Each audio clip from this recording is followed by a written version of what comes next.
Kahit gaano ka kabisi o pagod ngayon, sulit na huminto sandali at maramdaman ang mga biyaya ng Diyos. Maglaan ng ilang minuto, sabay tayo sa panalangin na ito para maramdaman mo ang kapayapaan at katahimikan sa puso mo.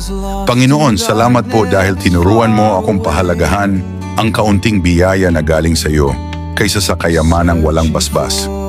Nawa matutunan kong maging kontento at magpasalamat sa bawat biyaya, maliit man o malaki.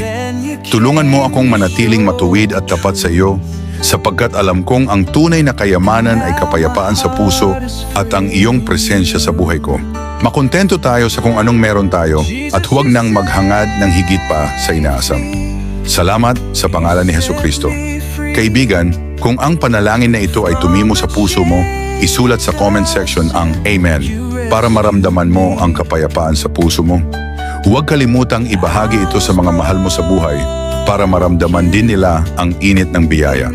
Sabay nating ipasa ang kapayapaan sa puso upang mas maraming tao ang makaranas ng pagpapala.